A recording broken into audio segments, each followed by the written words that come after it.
We must make every season better than the last season, and here's why. The secret behind all of Dimension 20, and why so much of my heart and soul is in it. Hello everyone, and welcome back to another episode of Geek Peek. Today I'm talking with Mike Schaubach. Schaubach has been behind the scenes in virtually every season of Dimension 20. We answered a lot of questions in this interview. There are some that are about the Ravening War, so stay tuned for that. Schaubach takes us behind the curtain and shares what it is to direct a season of Dimension 20, what's a day in production looks like. I enjoyed this interview a lot. It also connects a lot of dots that I didn't know about Dimension 20's production. This is an interesting one. So without further ado, enjoy the interview. Mike Schaubach, thank you for joining me. Hey, thanks for having me. I'm so glad to be here. I am so excited to talk to you. You've been behind the scenes in Dimension 20 since practically the beginning, and you've been behind many College Humor things also, even before Dropout was formed. Yeah. So there are so many things I want to talk to you about. We also have fan questions. Yes. Can't wait. Before we get to that, though, there are so many people who unfortunately don't even know who you are or just know you by name. And I would love for you to introduce us to introduce yourself to us. So people that love Dimension 20 and might not be familiar with you get to know you a little bit. Hi, Dimension 20 fans. My name is Michael Schaubach. I'm the director of Dimension 20. You don't normally see me. If you watch the BTS, maybe every now and then you'll see me and I'll get interviewed, but mostly I am behind the camera. And I am the one that stands outside the dome and I protect it from all the chaos out there so that Brennan and the cast can have a wonderful time inside the dome and make an awesome TV show for you all to enjoy. So that's basically who I am. That's awesome. You have done such a good job with the minis. With the hand modeling of the minis. Okay, so take us back a little bit to before Dropout, even maybe before College Humor. What inspires you to be a director? What inspired you to be to start on this path that you are on today? It's a really great question. So I started College Humor way back in 2008. As an editor, actually. And I was an editor for the first decade of my career.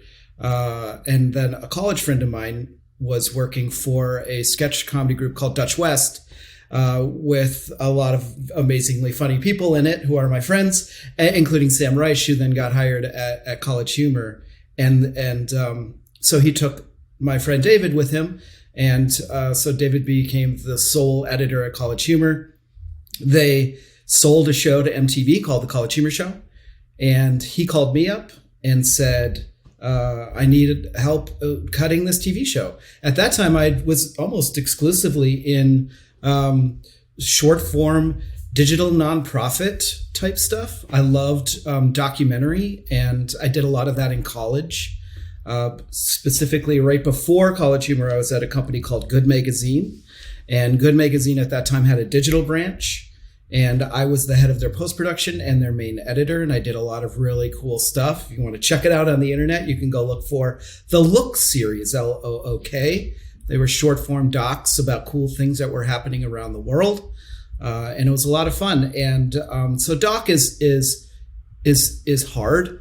It's taxing. It's a lot of invention, which is really cool. And I think I was just at the point in my career where when I got the call from my friend David, it was like, come on over and cut with a script for a while. And I was like, that sounds interesting. Like, you mean I just follow the directions and then I make it funny? Cool. I'll do that for like a year or two. You know, I'll just like a year or two, I'll go to College Humor. I'll get some comedy under my belt. I loved doing comedy. I'd done a sort of like a pilot with some friends in Minneapolis before I moved to New York City, and it got into the New York Television Festival. And so comedy's sort of always been a part of my life. And so when this call came, it was like, yeah, okay, let's go do some comedy. So anyway, 15 years later, here I am, still at College Humor. I was an editor, and then I ended up running post. I managed the move from New York to LA with all of College Humor's IP.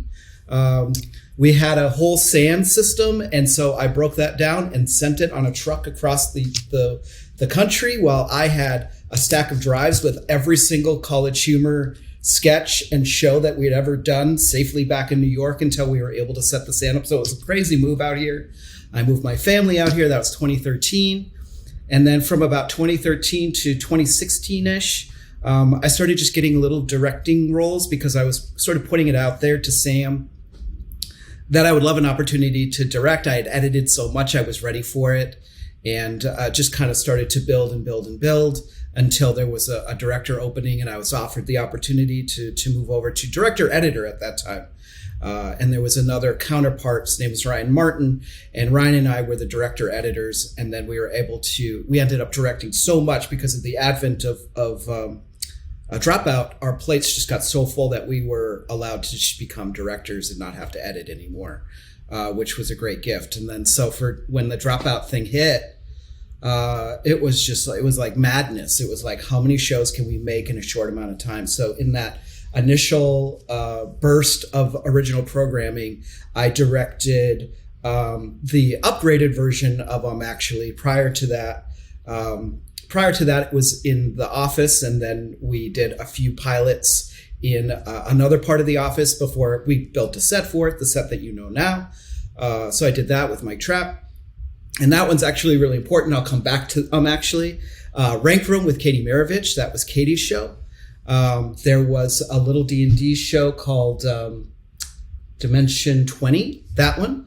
And then I did Gods of Food and Total Forgiveness. So I did all of those almost all at the same time. It was a really wild 2 years in my life where I was overlapping a lot. As a matter of fact, for Tiny Heist, that was one weekend with the McElroys, and I was shooting Gods of Food that weekend. So David Kearns, executive producer, came on and just monitored and helped out with the on-set stuff for that weekend. I'd never met them, and I had talked to them. We were doing remote meetings and all of that, but I've never actually met them because the weekend that they shot that, I was shooting Gods of Food, and then I came back and shot the minis. So yeah, it was a really, really fun time. Lots of really cool content to make, and Dimension 20 was just one of those shows. I mean, obviously Trapp just got tired of writing all of the questions. I mean, who wouldn't? I mean, it's daunting. And so we needed help. And so this name got floated to us. Brennan Lee Mulligan, who was a super smart guy, and he was a nerd. He could totally come in and write all these questions, so he totally did. And we had built this temporary set before we built the big set, and it was this little side office that you'll see, if you watch some sketches, you'll see basically it's the wood panel room that has the College Humor logo. We did all the original Rank Room stuff in there as well. And so there wasn't a lot of room. So not everyone could be inside the room. So it was me and sound and the DP were out. We had some camera operators. And then, of course, we had the cast and Trapp on one side of the room. And I was sitting behind a black curtain because of the way they had it all lit. And I had just a little bit of room next to me. And I remember saying, I need Brennan in here with me. I need him next to me because I think that we're going to need him to answer for some of these questions, because that hadn't there was some arguing that was going on at the time, but once we started to bring in outside people to be on that show, the arguing just amped up. And what a perfect person to have by my side to argue endlessly about every single Actually question, but Brennan Lee Mulligan. So I brought him in. He sat next to me, and we sat next to each other for the rest of the time that I was on the show, until he moved on and was doing Dimension 20 exclusively, brought on the amazing Michael Saltzman. And now Michael's even on camera because of how much arguing there is, which is such a great progression. But I was lucky enough to do the first 27 episodes all the way up through the first Battle Royale. And that's how Brennan and I met. So when Brennan went and pitched the D&D show, they were like, yeah, absolutely. Who do you want to direct it? he called my name out, and I'll be forever grateful for that. But it was because he and I sat together and went to battle on him. Actually, I think he did exclusively the first 15 or so, 16 episodes of that before we brought in Saltzman. So that's how it all plays. My career has been sort of this like stumbling through long periods of really, really hard work that have then ultimately paid off, which is really great. Like nothing ever came fast for me, and that's just how it is. I think mainly I mentor a lot of people, and that's one of the big lessons I say, which is like great things like take time to build. And Dimension 20 is like the perfect example of that, because the way we wanted to develop the show and make the show, right, was that we wanted to fill in a niche that didn't exist yet. When Brennan called me up to direct the show, like nothing was created yet. He just had this idea. And so what he had me do is he sent me all these links of all the other TTRPG shows that were out there. He said, watch all of these and then you'll understand where Dimension 20 fits in the perfect whole of what people are not creating. Because the idea, and still to this day, is we never wanted to come in and take from somebody else's bowl. We saw this community as a community of people that just wanted more content. They just wanted more to watch. So we always positioned ourselves in the TTRPG genre as we're joining the party and we're here to help. And that's how it's always been since the very beginning. Matt Mercer was on our very first side quest. I mean, from the get-go, and the whole TTRPG community that I've come to know and love and become friends with, a vast majority of them, we all love each other. We're all rooting for each other, and we're all helping each other. When we bring fans in, they see their content, and likewise, everybody just gets what they want, which is more people to watch their content, and more people get to watch the content that they're out there to watch. So that's how we sort of attacked the show. We wanted to do something different. The minis were a big part of that, and that is really what interested me. I love doing unscripted. I'm a director who does both scripted and unscripted, which is pretty rare in this industry. You kind of have to choose a path, and that's the path you get known for. Because of my experience at College Humor, I was allowed to do both, which is great. I love unscripted. I think it's great. You can make a massive amount of content in a short amount of time, and you can really focus on making sure that content is high tier, right? You can really focus on the lighting. The cameras don't move, so you can make the set perfect. And so I liken unscripted, and especially Dimension 20 as a director, to being sort of the party host and also the vanquisher of bad vibes, right? Like it's all about the vibes on Dimension 20. And if the cast is feeling anything from the set, drama or whatever, it leaks into the dome, and it would change the show. So basically what I like to build Dimension 20 as to new people who come on, because we're constantly bringing on new people to fill different roles. It's just how the business works. People get better and go do bigger stuff, and we get people in who want to be a part of the show.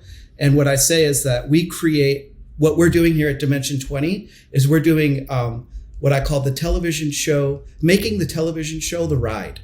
So you come in like you're coming into Disney or Universal Studios. I'm going to give you the best making the television show experience possible. Every single person, that's not just talent. Every single person that comes in and is a part of our show and a part of our family, you get treated with mutual respect. We work really, really hard, and we love what we do, and everybody goes home feeling good about what they did. And so that was sort of my contribution when Brennan said, I want to fill this hole in the TTRPG world with Dimension 20, which is, a set limit to the number of episodes. So in the case that we started with 17, I think it ended up becoming 18 because of the big meaty ending.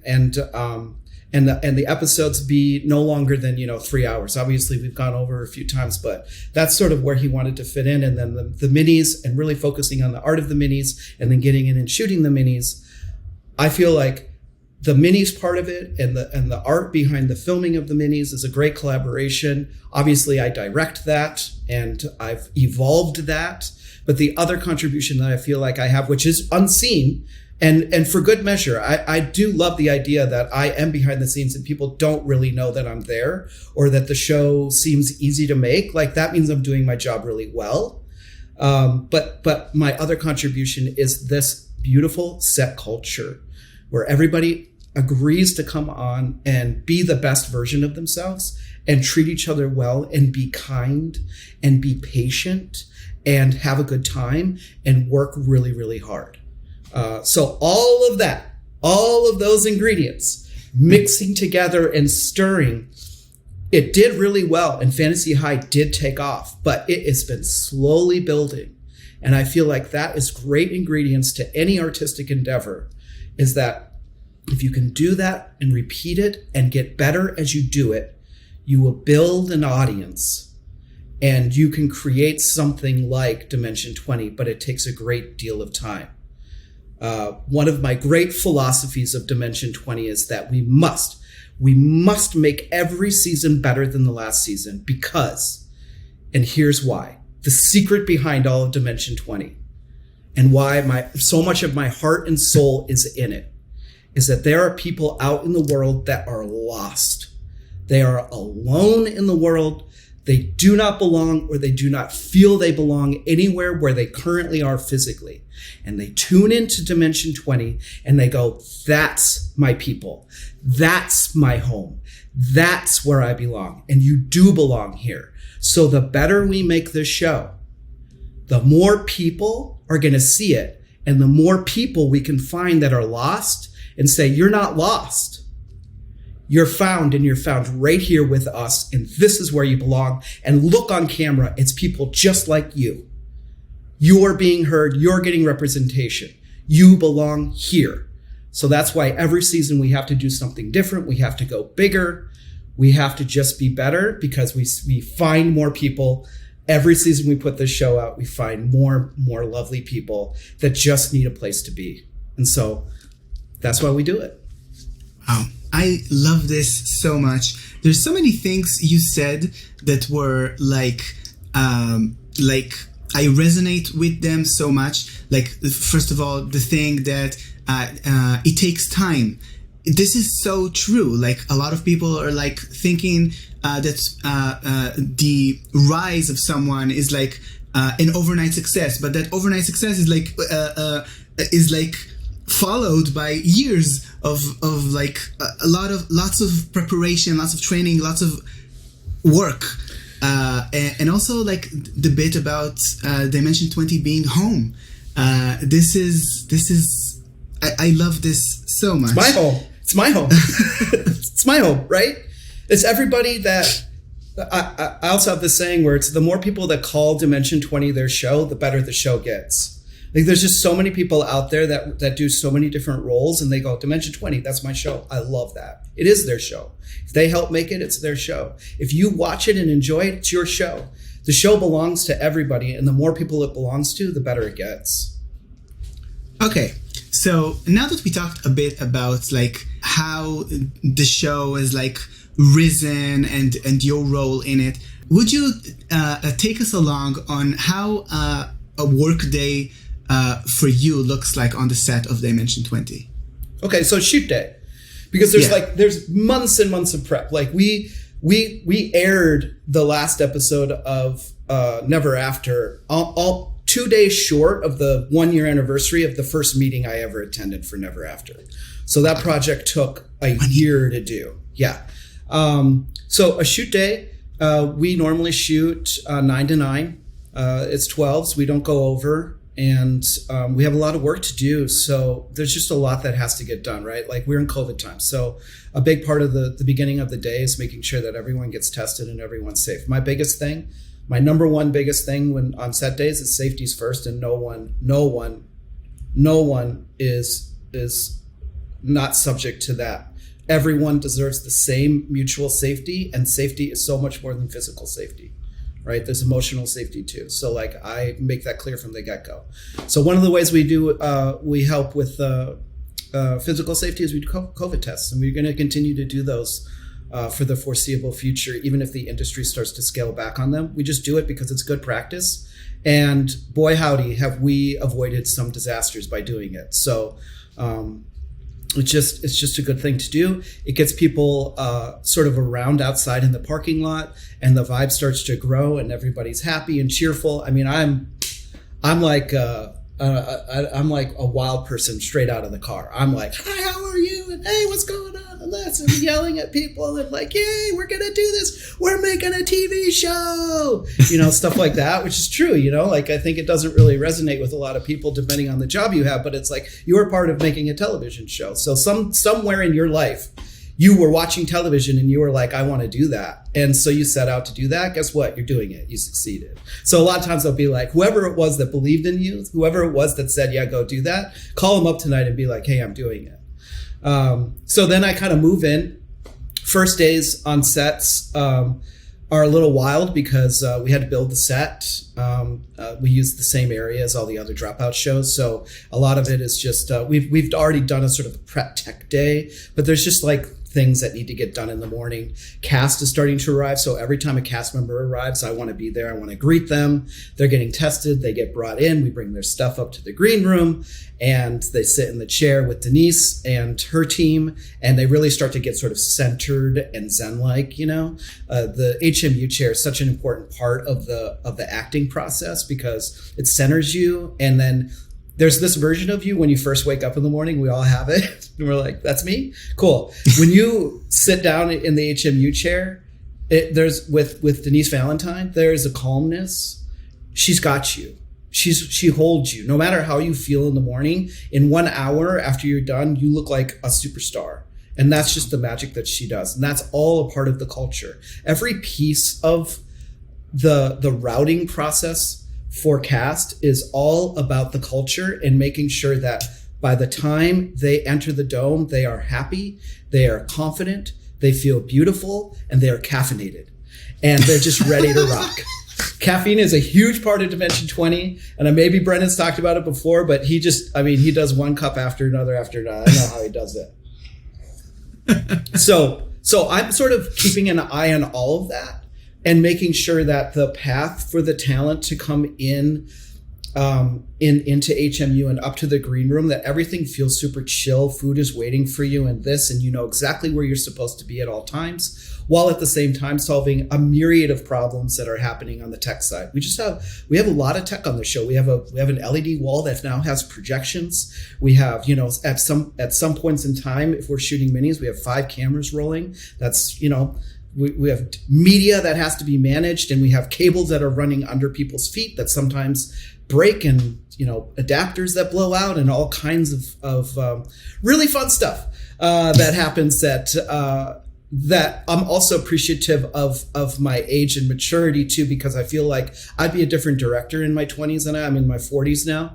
And I feel like in my 40s, I've seen almost everything. And so when anything comes to me, I'm always ready to deal with it. And so really, like, we only have one enemy at Dimension 20, and that is the clock.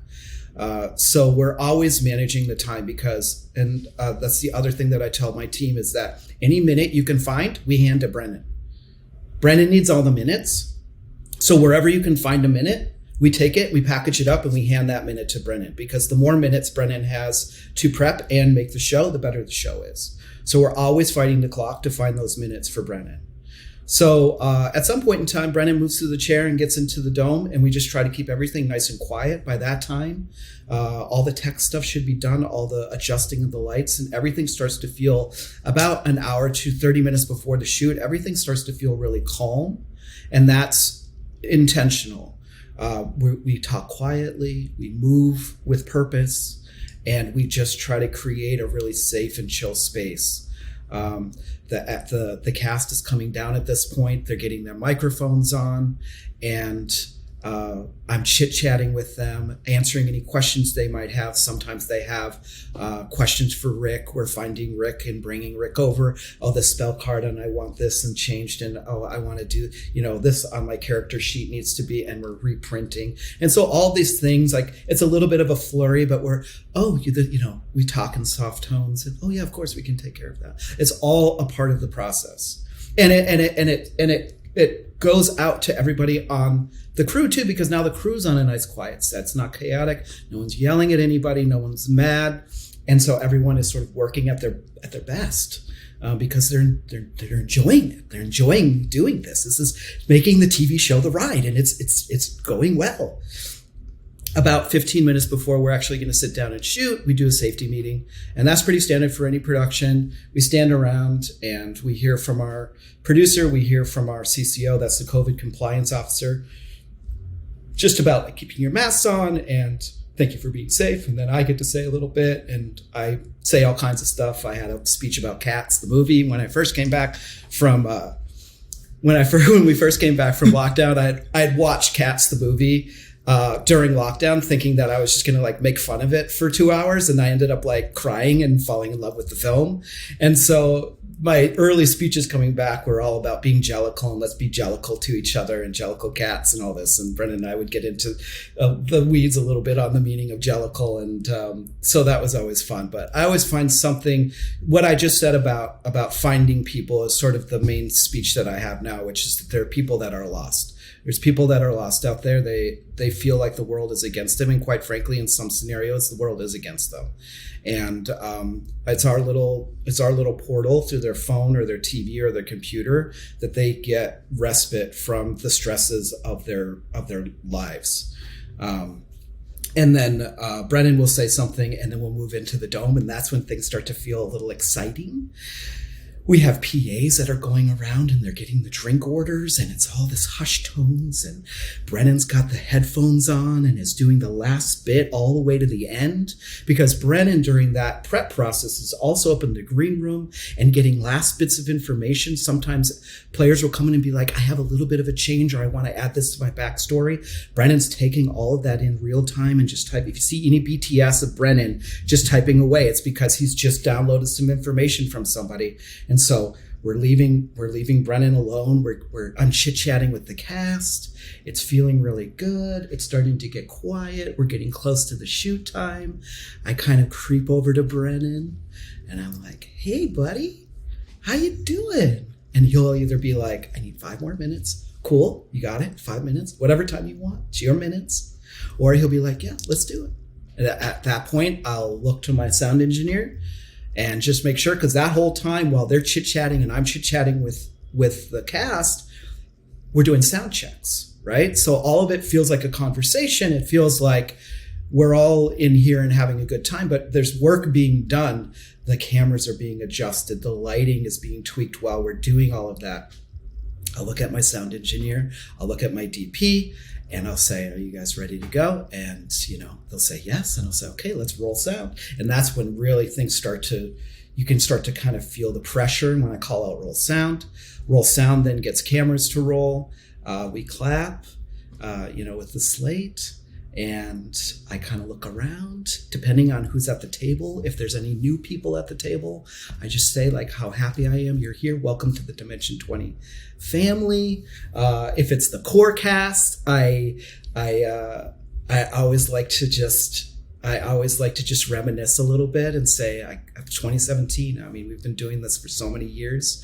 It's such a special time when you're calling action for the very first time on the first episode of a new season. It's just the beginning of a new journey. I get very nostalgic.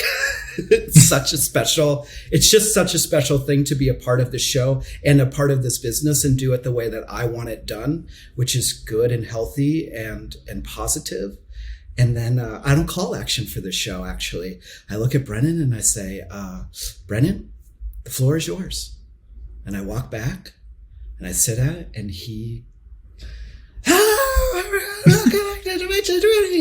and then it explodes, and it is.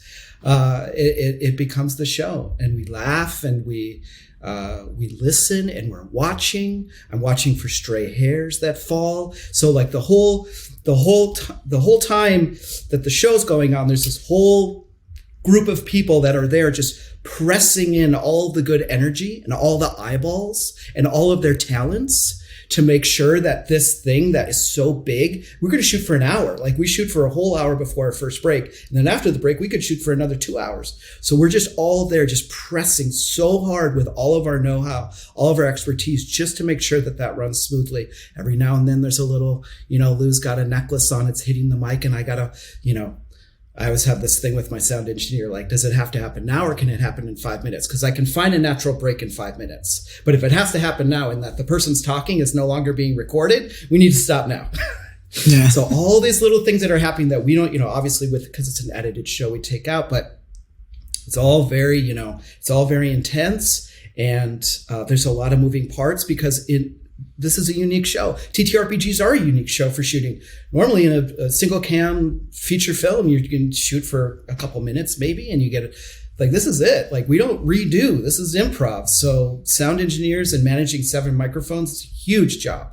And so they're sitting next to me so that they can get to me quickly. My DP sits next to me who's working the lights, and everyone has access to me. And then I'm the one that kind of goes and stops it if I need to. I give Brennan time checks so that he knows how long we're in it. We get to our first bathroom break. That's a nice way to sort of reset. PAs go in, clear out all the old cups or the snacks or whatever, and reset all of that. And then we just go. The second half of the show is kind of, we go until somebody says that they have to use the restroom, or we finish the episode. And so then right after that, we shoot the adventuring party. So it's all fresh in their minds. And then we go to lunch. And we all have a nice time. We sit around with each other. Talon and crew sometimes sit next to each other. It's all a very friendly vibe. And we come back after lunch and we just basically do what we did in the morning and in the evening. We shoot the episode, break out an hour, shoot the rest of the episode, finish off with an adventuring party, and then we go home for the day. So that's pretty much it. And so Brendan and I always walk out together. And so he's, he doesn't. We get the actors out on time. There's his time constraints when you're shooting. So we make sure that the actors get out on time. Since Brendan's creator, executive producer, doesn't really fall into that. Like, he can become executive producer the minute that his acting hour is done. We chit chat about the day. We talk about the things we want to fix or the things that went well. Anybody that we need to talk to in the cast about story or anything like that. We just sort of walk out together into the parking lot. We say goodbye to each other, and we go home, and then we come back and we do it all again the next day. And we do it as many times as it takes to make a season. Wow. Okay. So I remember that there was, maybe it was like a long time ago, but I think there was once this claim that Escape from the Bloodkeep was recorded in one weekend. Yeah. So is that yeah. like? Woo! Yeah. So that's 6 episodes, like in 3 days. 3. Oh, 3 days. Okay. Well, you know what? We might have done. We did tinker, and I can't remember what we tinkered with. So long ago now, we did tinker with trying to do 3 episodes in a day, but I feel like that was a Friday, Saturday, Sunday. But we might have done 3 and 3. We might have done 3 and 3. That was a whirlwind. Once we saw that the show could work, the next thing that you do as a company, right? Like I wasn't really a part of it, but the people above us who have to manage all of the content and all the budget for all the shows, is they just start to tinker. Well, how many episodes can Brennan do in a day? He could probably do 3 and has done 3. Is that the best thing for the show? Probably not. Okay, great. You know what I mean? So then it's like, it's just been like a give and take of like, okay, how quickly can we make the show? Well, we can make it this fast, and it's better when we have this many days in between certain episodes. But yeah, that might have been done in 2 days. I'd have to check tape on that. It's either 2 or 3 days, but I know there were a few times we did 3 episodes in a day because we weren't doing adventuring parties. It was still very hard, and Brennan's capabilities and talent are out of this world. I can't speak enough about his genius. So if anyone can do it, it's Brennan. But the question is, it isn't can you do it, it's should you do it. And we've now answered the question. That is, we really can't do more than 2. By the way, I want to point out my mug. This is Ash Minnick, who was our producer for Starstruck, made these handmade mugs with her Cricut for us. So it says member of the worst crew. And then up here, it's the ball. The ball is rolling up. Ball is rolling up. So this is my little souvenir from Starstruck. Starstruck was so good. I loved Starstruck. I love Starstruck. The best part for me for Starstruck is that I got another mom in Elaine Lee. So I basically took on another mother, because you really can't have too many mothers in this world. So if anyone wants, if you can take on more moms, do it, because moms are great. And so I got to meet Elaine, and then I got to sort of talk to Elaine about how meaningful Dimension 20 has been in my life, and how meaningful her guiding of Brennan has been in my life as a parent, and how it's affected me as a parent, because she put so much time and effort into crafting a family legacy of storytelling that then we get to be a part of through Dimension 20. The work, making costumes, doing a LARPing, doing his own run games every single weekend, all the driving that she did, all of the organizing that she did, the fact that she went out and found his very first game with a bunch of 20-year-olds. I have the son and he really needs a community of people. Just her ferocious love for Brennan, both her kids, her ferocious love of her children and her family, and the importance of storytelling and creating art, and how she passed that down to Brennan and supported him and then created the show that feeds my family is so meaningful. And the fact that I got to meet the genesis of that, the mom that said, I'm going to go and find this game from what's this game? It's Dungeons and Dragons. Okay. My son loves to do pretend and tell stories. This is the game for him. Just that moment has think about everything that moment has now created for everybody. It's unbelievable. So Starstruck has a really special place in my heart because of that. Shout out to Elaine Lee. We love you. Yeah, we love you. We really do. Okay. Before we move to fan questions, we are going to do a roll for spoilers. Oh God! Die of. Okay, let's see what we roll of the die. Oren, let's do this. You roll, and then depending on the number you get, I still need a little time to figure out what it is that I'm going to spoil. So let's first of all figure out the severity of the spoiler. Yes. Okay. So I have let's see if I can see this in the camera. Yes. Okay. So I'm going to roll, and that is a 19. Well, it's been really great working on Dimension 20. Thanks so much for having me. Okay. You need a 19 spoiler? So it's not a nat 20, so you don't have to What's Brennan? What has Brennan done? And what did Rick Perry do? Do you remember Rick Perry's spoiler? Actually, Rick Perry was before I started doing the segment of Roll for Spoilers. Okay, so what did Brennan do? He got out of it. Brennan had good but vague answers. It would be we can discuss this. We can try to understand what this means. And also for World Beyond Number, we did a Roll for Spoilers roll. And he said something about Lou's character. And that was something that if you listen to the first episode, then you understand what it is. But if you haven't, which was what happened back then, it sounds vague. And it sounds like... I'm so not prepared for this. Okay, let me stew on it. I'm not going to worm myself out of this, but I will say that I'm a very dangerous individual when it comes to this show because of my proximity to this show. And they are the team here's what I'll say. The team that is in charge of the marketing for this show is a brilliant team of people. They do it brilliantly, and they do it very scientifically, and they have a plan for revealing of certain things. And so I'm not a part of that. I'm not a part of that plan. All that gets done automatically. It's a great gift. It just happens. So all of a sudden I'll be watching YouTube and see the next thing and be like, oh, okay, I guess that's now known.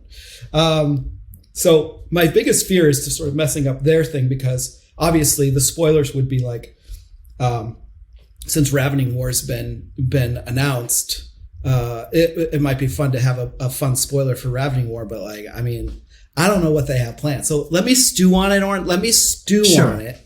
Sure. Because I don't want to mess anybody else's job up, you know? Yeah.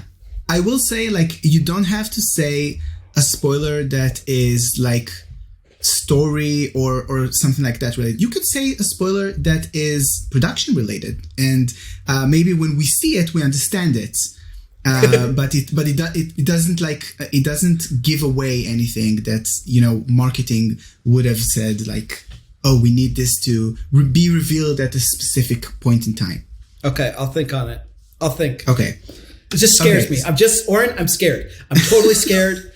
I have so many, but I want to make sure that it's something good and something like, I could say, like, it's not a spoiler, but it's a fun behind the scenes. Maybe that's, look, I'll throw this one out there, and then maybe I can think of something better after we answer some fan questions. Okay. I woke up on the first day of the Ravening War with the flu. So I wasn't actually on set for all of the Ravening War because we shot it in such quick succession. I had influenza A. And so but luckily, because of COVID, we had all of these streaming devices all set up for people to watch remotely, because we'd always like to keep our set numbers low. So I actually directed that show from a laptop, sitting on my chair where I would normally sit, zooming Video Village while also watching a feed of the show.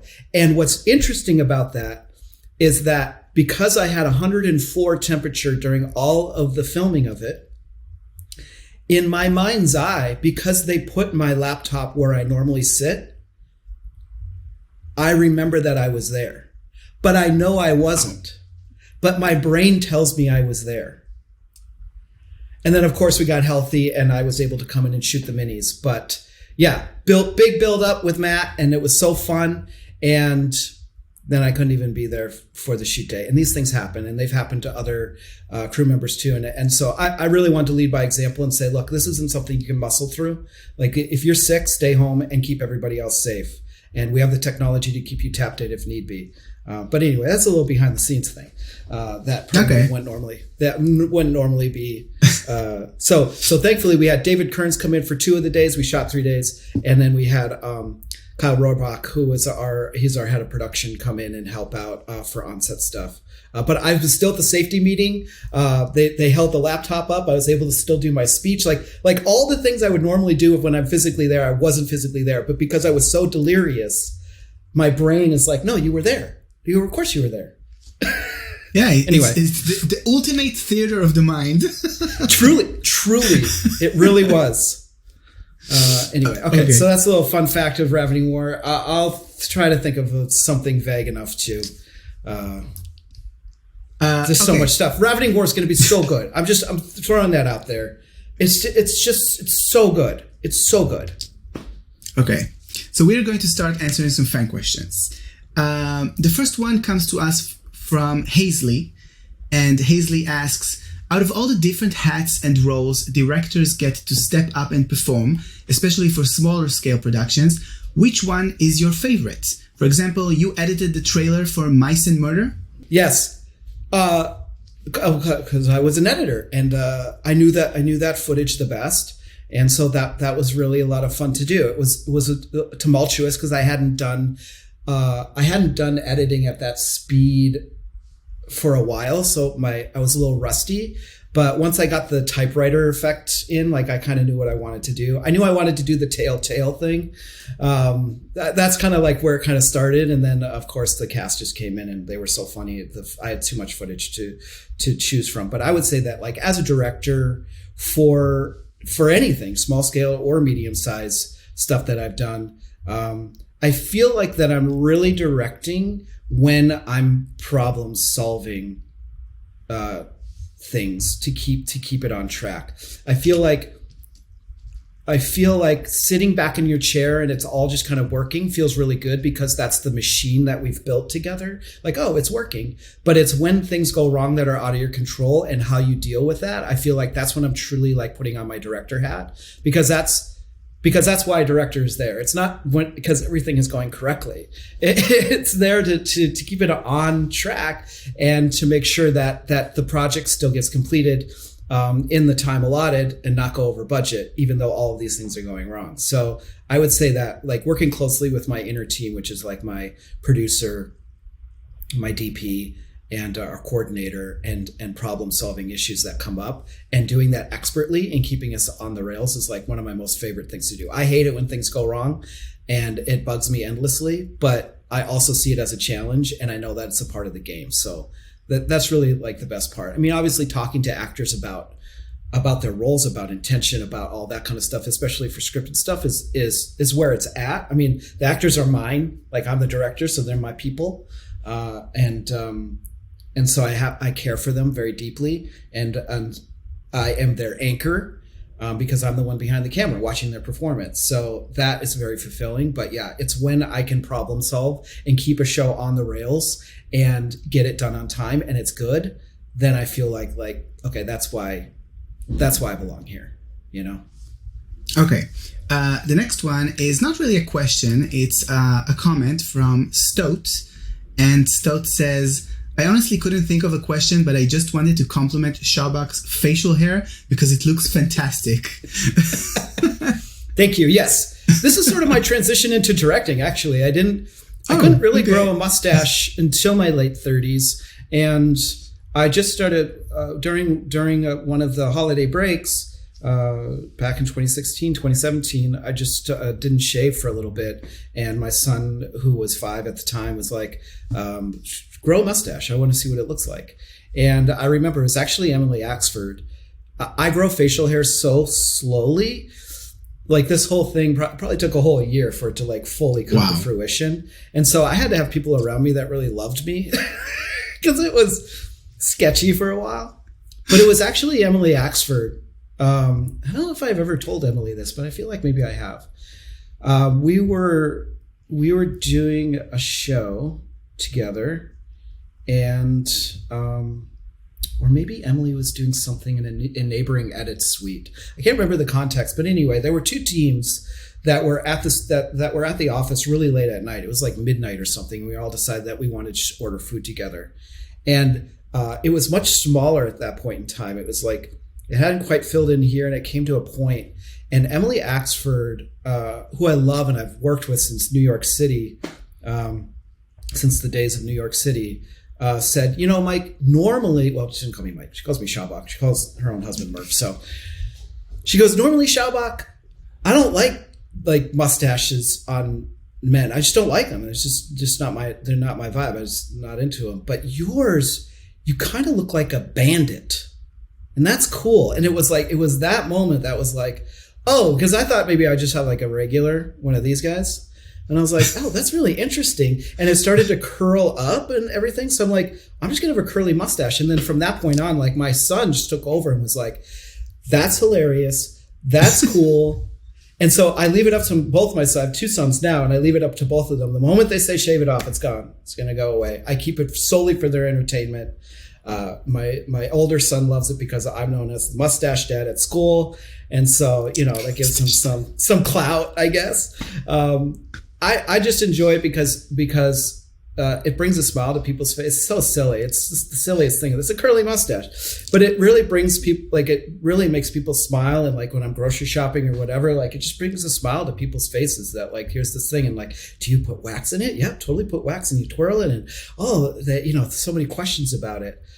So I love it. It's great. It's a little extra maintenance. But if it entertains my sons, then it's here to stay, you know, for the time being. Amazing. Okay. The next question is from Sarah. And Sarah asks, what's an element of production most fans don't know about? An element of production that most fans don't know about. Dimension 20 is pretty... we are pretty transparent. I mean, I would say I would say sort of the big thing, a lot of times people will walk in, right? I've already mentioned it, but it's funny because a lot of times people will walk into Dimension 20 and they'll be like, this show is simple. Like, look how simple this show is. Everyone just sits around a table, nobody moves. And it's like, it couldn't be further from the truth, because obviously we have, it looks simple because of all the extremely talented people we have putting the show together, including the cast who just sort of effortlessly sits down and improvises for 3 hours. Like, yeah, not everyone can do that. That takes so many years of practice and prep and training to just get to that point, to be like Lou Wilson. Like, Lou Wilson just ran up, the ball's rolling up. I mean, this is tattooed on, I saw on Twitter, the ball is rolling up is tattooed on somebody's calf. And that is just, Lou right out just says, the ball is rolling up. The ball is rolling up, for a character who's like their whole life they're being crapped on. So like, that was a really great catchphrase, and that just came right out of Lou. So I think that probably a lot of, and what people who want to get into production and people who want to become directors don't truly understand until they're in the moment, is that really is a race against the clock.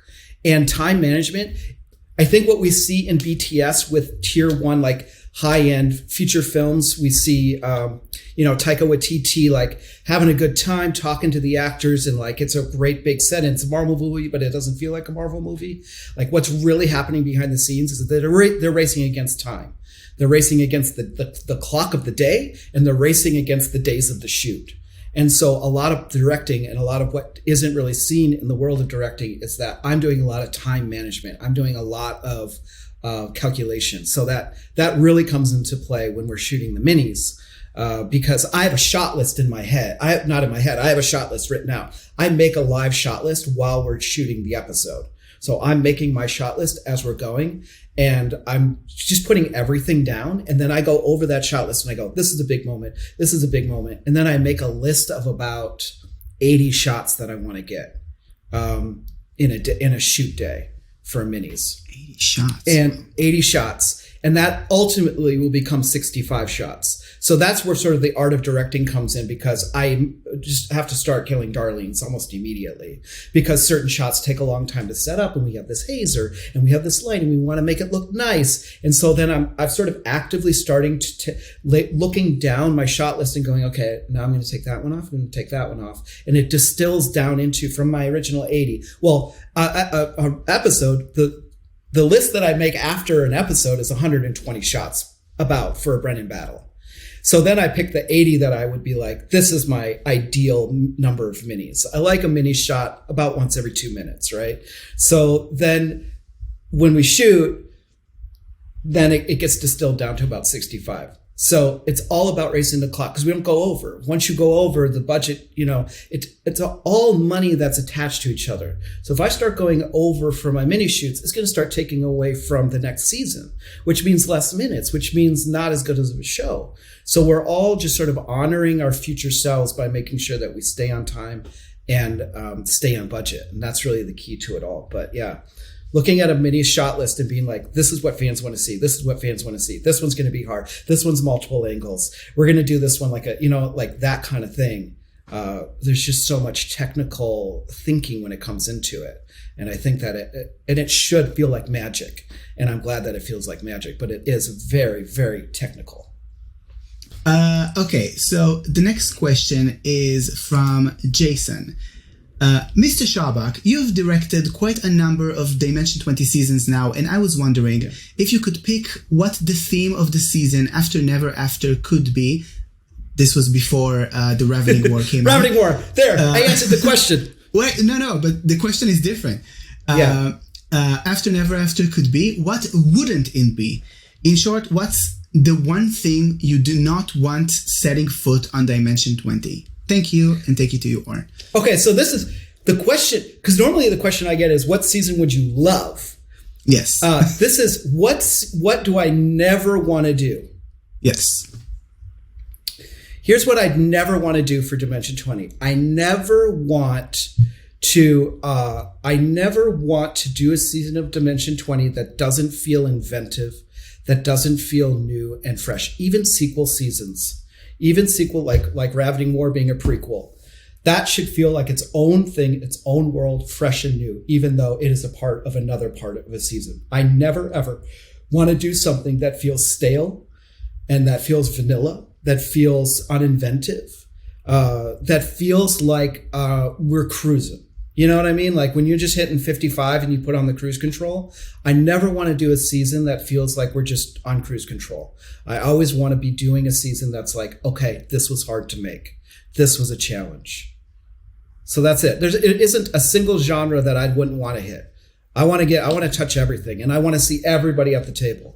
I want to see all kinds of people at the table to come in and play D&D. People who are professional TTRPG players and people who have never played before. I want to bring them all into the Dome, and I want to give them the Brennan Lee Mulligan experience, and so that they can all know how cool this game is and how meaningful it can be.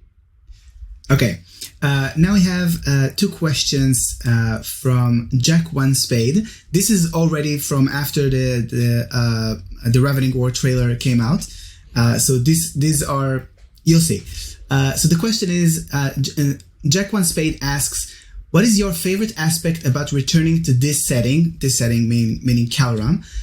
Was there something that was intended for season 1, such as attempting to make a dog for each nation, that went unfinished, that was able to be completed this time around? The first question was I excited to come back to Calorum? Yes. That season was a nutty season. We had to move studios. We ended up having to take down the Dome, rebuild the Dome, and we only started a day late having to do all of that stuff. It was just a really special time, and we were trying all different kinds of new stuff, which was the minis and doing the larger battles and being able to film all that stuff was really cool. I just have a special place in my heart for that show because I had my second son after we wrapped on that show, and then that was fall of 2019. So we all know what happened in the spring. So that was the last time we were all together until Starstruck, the core cast. So I was absolutely excited to have it come back. And I knew that having Matt Mercer be the DM for it, I knew that Matt would throw his entire heart and soul into the lore of A Crown of Candy. And I knew without any hesitation that he was going to come in and just absolutely build on what was already there and also add to it. Which is what makes Matt Mercer so absolutely brilliant, is that serving the franchise and serving the story wasn't going to be enough for him. He had to, because it's part of his DNA, bring something new and special to that world, and he did. And maybe this is a spoiler, but absolutely brought something to life that Brennan might have wanted to do in the original series, but simply didn't have time. So there is something in there. There is something in this storytelling that goes in a direction that I don't think I certainly couldn't have anticipated. It's I mean, I can't say enough about it. It's going to be a wild ride, and any assumptions that you might have about it, you can throw them out the window because it's Matt Mercer. It's Matt Mercer. Okay. This is so exciting. Like every little bit about this season, it's so good. It's great. Okay, the next question from Jack One Spade is, this is to Oren and Shaubauch. What do you think you would be in Calorum? You can choose either you as yourself or a PC you would enjoy. But those two answers are not the same thing. Okay, you go. What would you be? I go? Okay. So this is kind of weird, but I think I would be a chicken nugget person with mayonnaise for hair. because chicken nuggets, like Meatlander. It's with mayonnaise for hair. So you're a Meatlander and the Dairy Isle. So a combination there. Yeah. It would be like, because I'm not sure like if mayonnaise has dairy because it's like eggs. Yeah. Is it eggs? Oh, okay. So it's all the same. Yeah, it's world. eggs. You would be a full-on Meatlander. Yes. I love that. That's really good. A chicken nugget person. Oh my gosh, can you imagine the mini that Rick Perry would make? Unbelievable. I would definitely just be a bar of dark chocolate, because dark chocolate is absolutely my most favorite thing in the whole wide world. And I have it on set as part of my energy units, like the things I take on for my energy, and just to be a part of Candia and that whole thing. I'm just like a sweets guy, and that's exactly where I'd want to be. I'd want to be part of my DNA, and that's where I'd want to grow up. That's cool. That's amazing. Yeah. Really suits your energy, I must admit. Oh, thank you. Yeah, we were asked the question, what would we be in, I think it was for Court of Fey and Flowers, and what kind of animal would you be?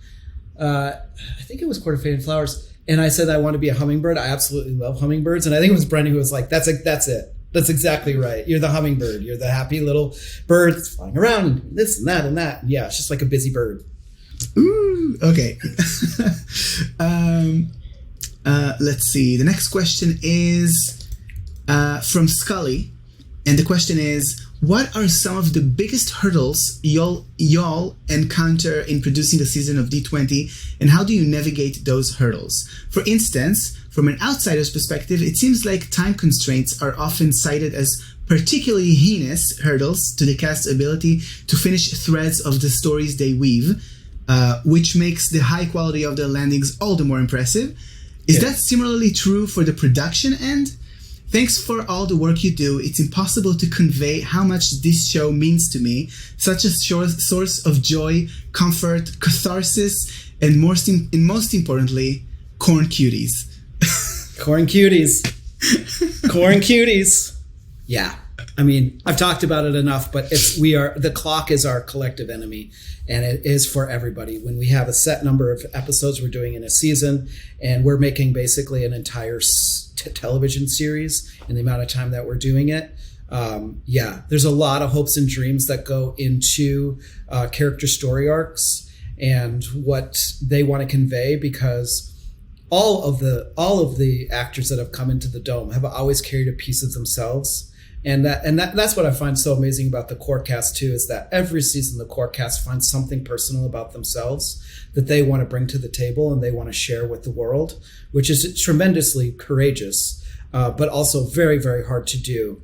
And so the fact that they do land them in the time allotted really is a testament to their ability to be their testament to their ability to improvise and to put together a great story with Brennan. It's time. Time is the great enemy. But at the end of the day, we have a budget. We have a certain amount of money that we're allowed to spend for the show. And we do our very, very best to put our best foot forward and create the best possible product we can create. I think sometimes the constraints can be helpful too. They can help tie things up that need to be tied up. And, ultimately, everybody just needs to go home at the end of the day. That's critically important. You need to go home. Yeah. Okay, the next question is from Andrew B. The question is, what are some of your favorite shots or close-ups of the minis? Oh, well, gosh.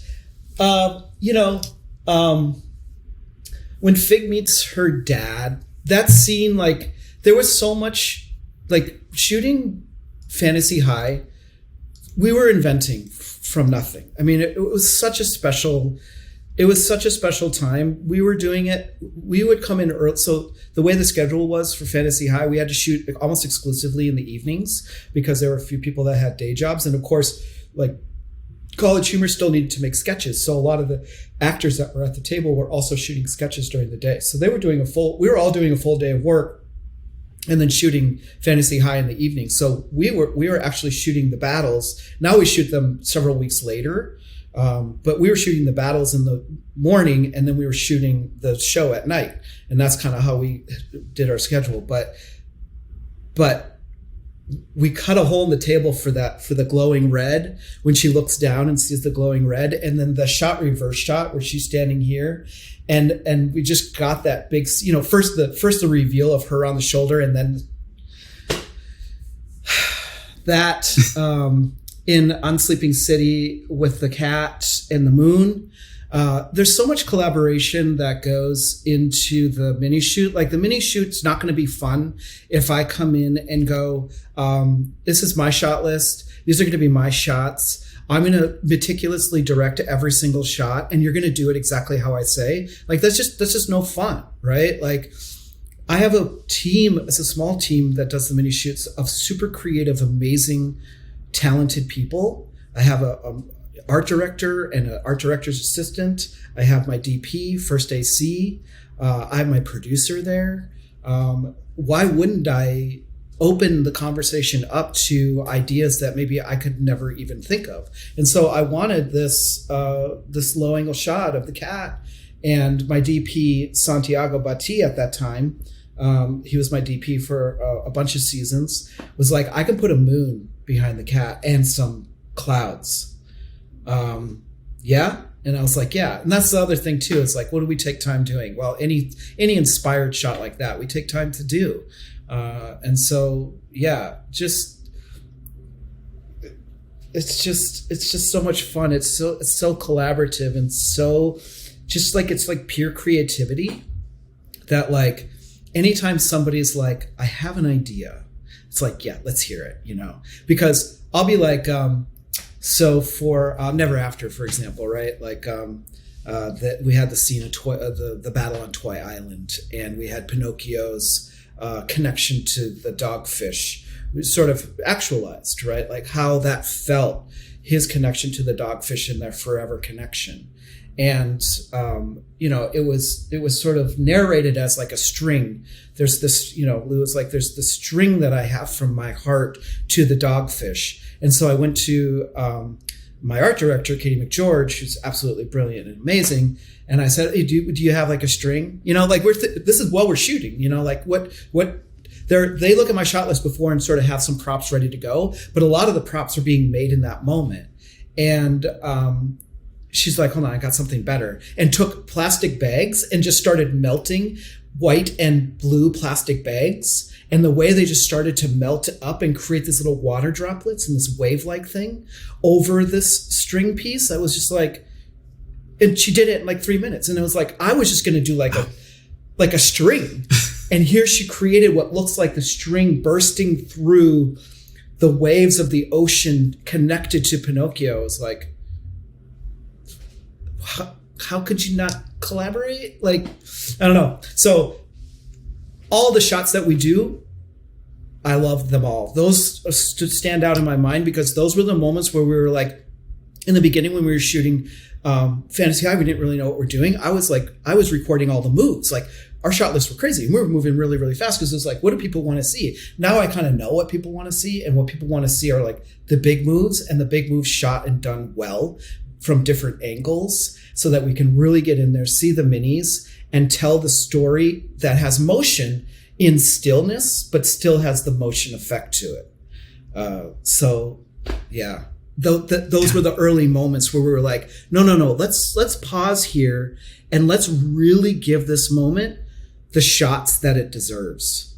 Those are always going to be my favorite. And that's what we're now focused on when we shoot minis, the big action moments. One thing I loved in seeing in Never After, for example, was that in like earlier seasons there was like this narration, and the B-roll was like over the narration itself. But now there's like this pause, and like for example, revealing the first fight in Never After, there was a pause in Brennan's narration, and then was like this room with like the music and all that. Like, so this was like so like putting us into like the scene, and I love that it's like, okay, now that there's a mood. It's not just like B-roll for narration. It's like, okay, so now it's like something special, something amazing. Cool. This season of Never After in the minis, like, we only have a certain amount of time, and I try to get as many shots as I can. The editing team that comes in, and our editors are amazing. And that first battle was done by our amazing editor Tyler, and just the extra work that they put into the blasts and this and all the fun visual effects that they're able to do right there in the time that they have, because everybody only has a certain amount of time. They just took the minis to the next level, and now, like, Sorry, like I asked for it now. Like we record sound while we're shooting minis, so I'll have an open dialogue with the editors and be like, okay, so what we have time for is to do this cool camera move. Can you guys add the spell that explodes in the thing? Thank you so much. Okay, bye. Amazing. Okay, the next question is from literally 100 people. That's the name. And they ask, people behind the scenes usually don't enjoy the notoriety of people whose faces are visible. What's the best way to learn about and appreciate the work of the crew that might otherwise go unnoticed? I love this question so much. The BTS is a really good view into the show. So watch all the BTS stuff. Some people tweet. Some people don't want to be on camera. Some people like where they are in production, and so they don't want all the attention.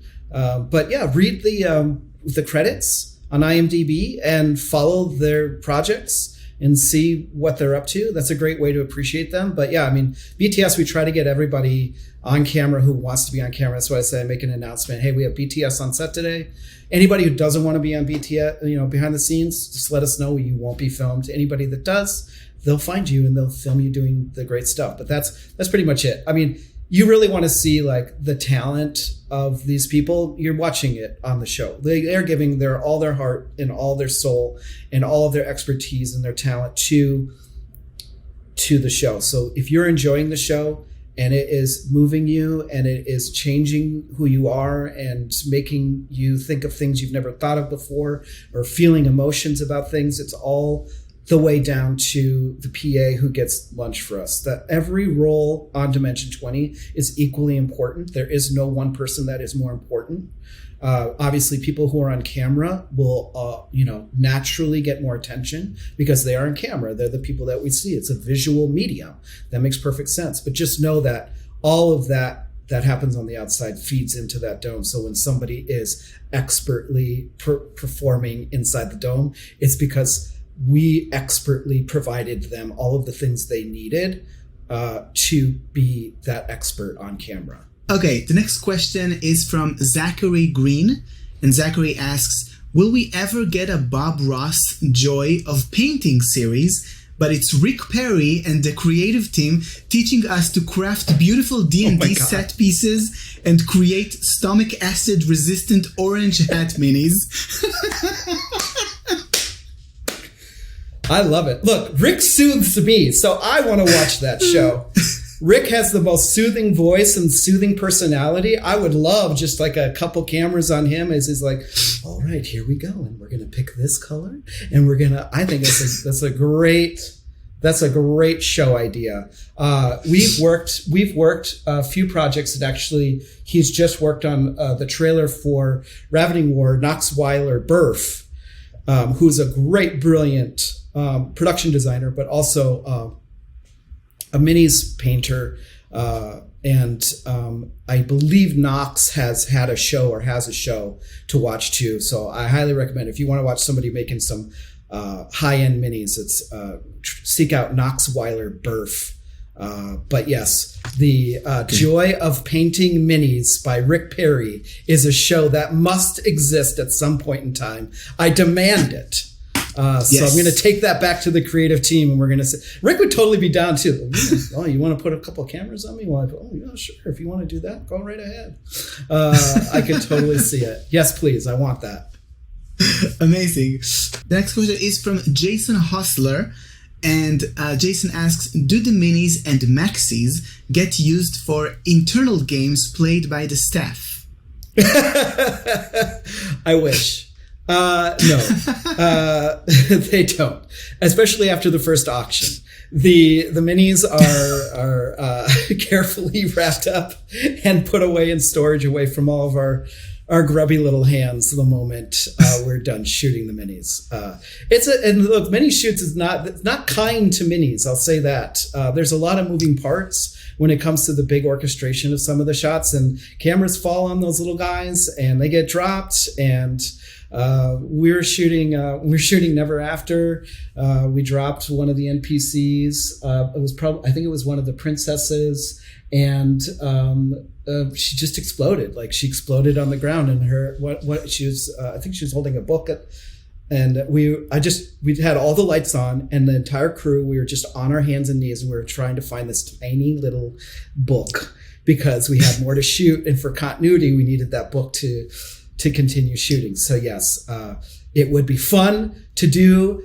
It would be fun to have time to do a crew game of D&D, but we make so much of the show that nobody really has any time to even play it. But if we could, I would absolutely want to play with those minis. And no, we're not allowed to because they need to go and find new homes with great and wonderful fans of the show who help contribute to the financial future of the show by bidding on those minis. And we're so excited that they find new homes, because otherwise it would just be in storage, and that's not where they belong. Okay, good shout out that there is an auction happening right now, I think, on the Dropout store. I'll have a link to that below. The next question is from Z3DT, and they ask, "Hey Shaubauch, thank you for all the hard work you do for the series. Dimension 20 got me through COVID lockdowns, and people often forget that you guys behind the scenes are just as much to thank as the people on camera. My question, did you have any experience on producing something like an actual play show before D20? If not, what aspects of the things you've worked on before transferred unexpectedly well to producing D20? I mean, I'd done some unscripted, but nothing like a TTRPG. So I'd played some D&D in high school, and it's something that's always sort of been around me, but I wasn't a player when I got brought on to do the show. So I think that no matter what project I go on to, I always bring, the same types of tools. And a lot of that is this it's language. It's the way you to speak to people. It is the expectations that you have for the quality of the content. All of those things sort of apply across the board.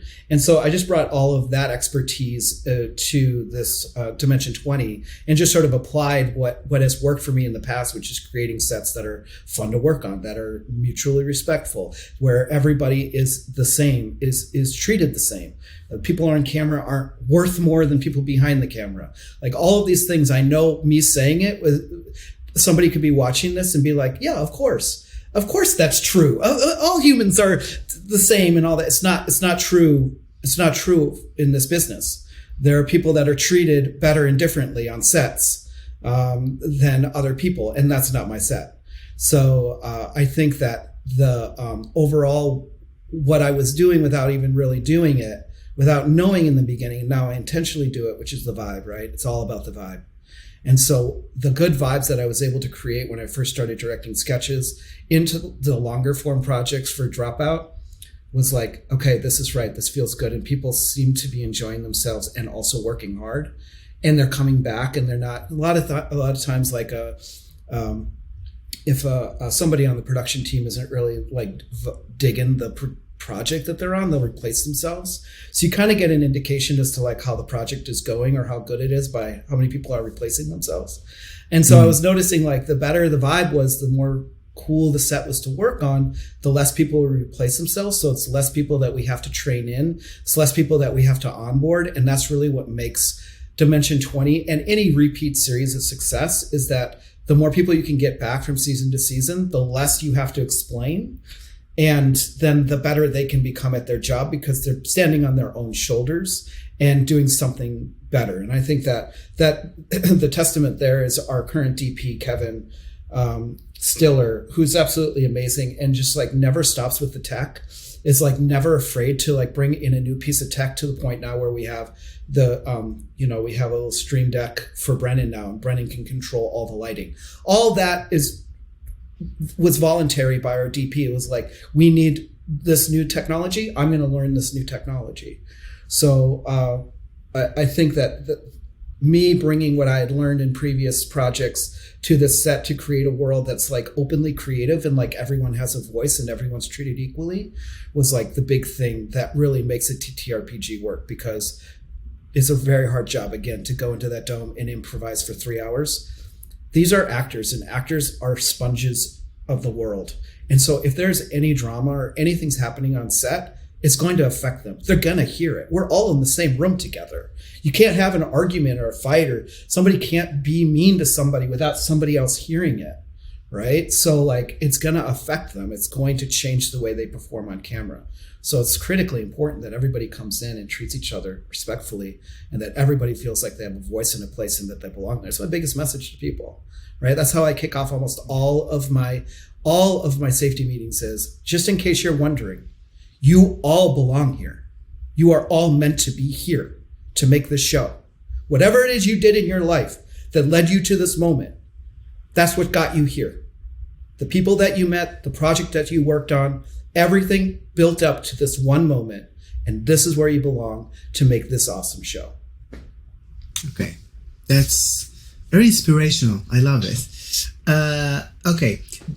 Now we have a fan question that I lowered expectation from, because I know you can't really answer it candidly, but I'll ask it anyway. The question is from Jack One Spade, and the question is, I think this is the question that everyone wants to know. Can we get a look at that juicy lore doc? Pretty please. Oh, wow. Look, it's not up to me.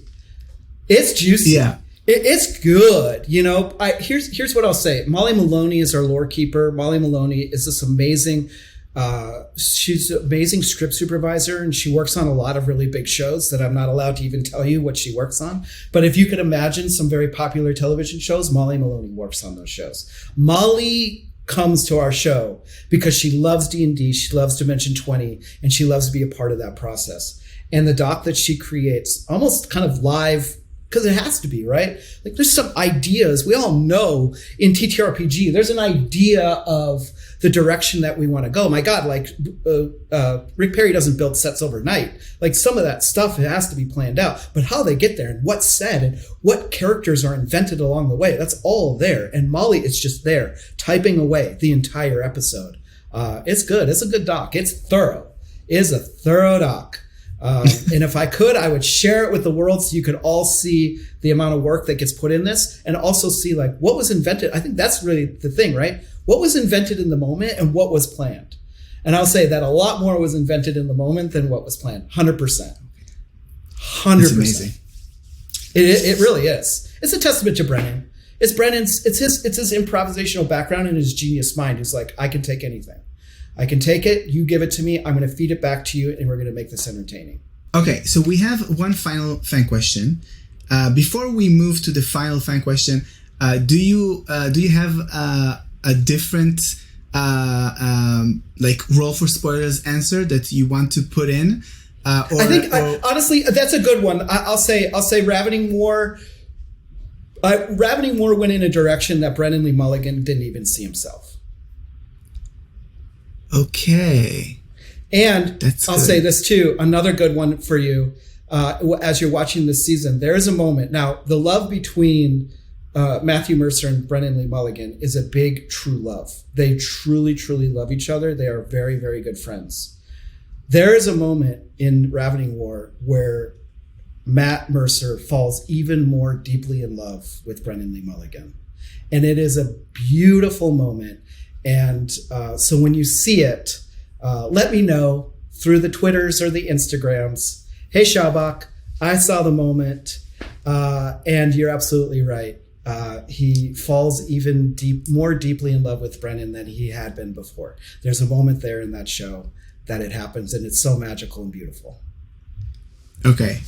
But of course Mercer came in. Of course Mercer came in into Brennan's world and created something that Brennan couldn't even, you know what I mean? Like predict. That was the game that Matt Mercer was playing. How can I sit in this seat, have Brennan be a player, and still surprise Brennan? Of course that was his mission, and he was fully successful. Amazing. Wow. I can't wait. Okay. The final fan question that we have is from Snack Captain Haisley. And the question is, big fan, great work. While all the guests, DMs, while all the guest DMs bring their own wonderfully unique spin and energy, Aabria is known for pushing certain limits of the dome. In the same vein, was there anything production-wise with Matt's debut that really affected or inspired your creative approach to D20 and other endeavors? Yeah, that's a good question. Yeah, I mean, Matt came in. I think Matt was just so, and this is what. Okay, so it's very nerve-wracking, right, to have Matthew Mercer come over, and any guest DM, we want to make sure that they have the best experience, obviously, and we're so happy to have guest DMs, and I love working with them, and it's so amazing. Aabria came in and did the biggest thing any guest DM's ever done, which is during the one shot, the Holiday Misfits, where we had the snowflakes and we had the beast in silhouette walking behind the walls. Before that, we actually had covering on the back of the walls because it helped the LEDs that were back there project bigger onto the dome walls. But because she invented this idea of having this projection, we pulled the backs off the walls. And that is ultimately what gave birth to projections as we know now. So when Matt came in and, a lot of that, it was just more perfecting for us. So for Matt, it was finding the right illustrator for projections and all that kind of stuff. And then, the controlling of it all, like we sort of, it was like a fine-tuned machine that Matt could come into and sit down and feel maybe some of the stuff that he has for Critical Role that were also there, that were familiar, because that's the other thing too, is we just want to make sure that he can focus on the game. So, I mean, the pride that I have about Ravening War was that we had Matt Mercer come in, have a wonderful experience, create something new and fresh for us within a world that Brennan had sort of built. He took it to the next level, and the machine was so fine-tuned and the team was so good at what they did, was that their director, who was homesick with influenza watching remotely, the show still was able to be created expertly, and everybody was able to go on and do their jobs and create a product that was amazing. Even with that obstacle, it just makes me prideful. And like I said, I think in regards to Mercer and Ravening War, you're just going to love it. And I don't know what else to say about it. You're going to just enjoy it. Okay. These were all the fan questions. Great. Thank you so much for all of the answers and all of your amazing insights and time. I have one final question for you. And before I ask it, I do want you to tell people where they can find you, or where they can where do you want to point them to after watching this interview, be it Dropout or something of your own, and what is one thing you're excited about the next season of Dimension 20? Okay, answer to the first question, obviously get a Dropout subscription. It's what, $6 a month? I don't even know what it is now, but it's super cheap. You get all this amazing content. You can sort of see annual is better. And get the annual. Yes, I always find the annual in any of these subscriptions is better. Watch Dimension 20, but also watch all the other shows that are there to offer, and watch all the older content too. Total Forgiveness and Gods of Food were just amazing projects to work on, and Gods of Food is so beautiful, and we just took our time with making that a beautiful show. And Total Forgiveness is makes me squirm to this day just thinking about the things that we captured for that. And also some really beautiful moments. I mean, Allie's talk at the bookstore. I can't watch that scene without crying, and I don't know how many times I've seen that scene. So it's just a pure beautiful moment mixed with some just complete total havoc. But the thing that I'm most excited about is obviously the continuation of Dimension 20. Stay tuned. We have some amazing stuff coming up. We have after Ravening War, we have some amazing stuff. So just know that we are working tirelessly to keep bringing the magic for that show, and we have some really, really cool stuff coming down the pike. Also, I had the honor of working on DesiQuest, and DesiQuest is an all South Asian cast. run by Jasmine Boular. And we shot that, 2 months ago. It's now in post-production. There was a big Kickstarter last fall for it. And they called me up to direct it. And I was so honored and blessed to do it. And it was so fun to make. And we have an amazing cast around that table. And Jasmine just does an amazing job. And we cannot wait to show that to you. So keep an eye out for DesiQuest. Things will start to come out, trailers and all of that. It's going to be a lot of fun. It was just a tremendously wonderful experience to be a part of, and so honored to be a part of it, to put that cast around that table and have representation and be seen like that in such a big way for a DesiCast. It's just amazing. It was such an honor to be a part of it. So look for DesiQuest. Some of you who are watching this are already ready for it and excited to see it. Please know that we've brought in a lot of really, really, really talented people to make that show. And everybody gave all of their hearts, souls, and their guts to that show. And we've put on something really great and new. And Jasmine, who comes in and just like knows the genre so well and has been a part of it for so long and has really put in the work and has the receipts in that genre, comes in and even has newer and fresher ideas that we were able to execute. I just sit in awe. I just sit in awe of all of the DMs that I've been able to work with, and the creativity and the ingenuity that they bring to all the shows that they do. It's inspirational. Amazing. So, the final question that I have for you. What's in the future of you and Dimension 20 and Dropout? Look, the future is bright.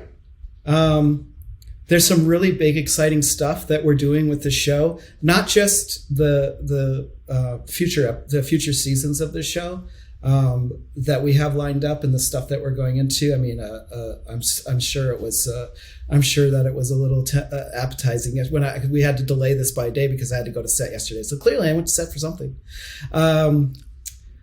There's so much fun and cool stuff coming down the pike for Dimension 20, and something really, really, really super neat happened this spring. And we are so excited to share that with the Dimension 20 fam. There's a plan for the rollout of this thing, and I'm just excited for everyone to see it. And when you see it, I want everyone to hear my voice in their head when they're seeing the reveal of this new thing. And that is, we have this because of everybody that watches Dimension 20. Because of your love for the show, we have this thing that you're going to see. So I just want to say thank you, and that it's so special, and it's so meaningful to the show, and it just means so much to us. And the overarching thing I will say about Dimension 20 is this is going to be more. In my future, as long as they call me up and say, hey, we want you on it, I'm going to say yes. I never say no to Dimension 20. I'm going to say yes for the rest of my life. For as long as that show is going to be made, I want to be a part of it because it's so special and cool. So it's just going to be more. It's going to be bigger. It's going to be better every season. It's going to be things that you've never even thought of. It's going to be casts that you could have never even imagined. It's endless fun for me, and I want to be a part of it for as long as they want me.